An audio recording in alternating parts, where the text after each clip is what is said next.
Hei te pōnei ka tū tetahi whakangahau, hei whakanui I ngā mahi a te rōpū puoru Māori e mōhiotia ne ko High Five. He rōpū tēnei I a mio haere I te ao I ngā tau o te ono te kau. E whakapaitia ana ko te whakangahau a te pōnei, te wā whakamutunga e taki hui ai ngā rōpū puoru Māori o te ngahuru tau ono te kau.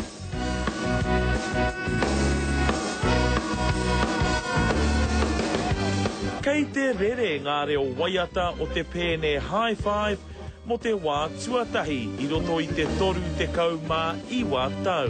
I'm just thankful that we're still here and still healthy and still able to perform.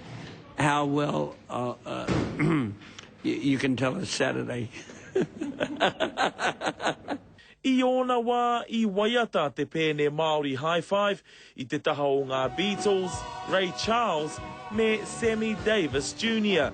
I te rātau I whakawhiwhia rātau ki tētahi whetū I te ara hīkoi rongonui o Las Vegas. We wanted to acknowledge them. We wanted acknowledgement from home, from Aotearoa, for these guys.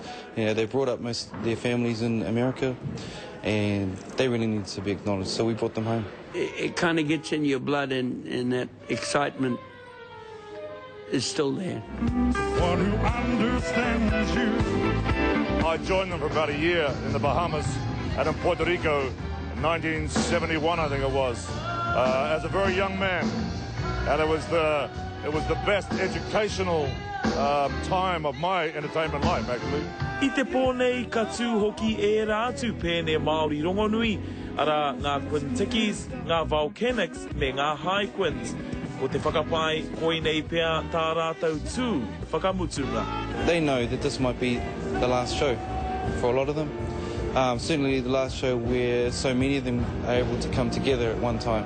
You know, none of us are getting any younger. So, no, I don't think you'll see their like again. And this is most probably the crowning glory. Kaore I pānuitia te whakangahau nei, he aha koa I pautonu ngā tīkiti I roto I te kotahi marama. Nā te nui o te tōmina o te iwi, ko whakawātea hia e tahi tūru, e whitu te kau tāra te utu. Up, up and away. Ki ngi kiri ona, te karere.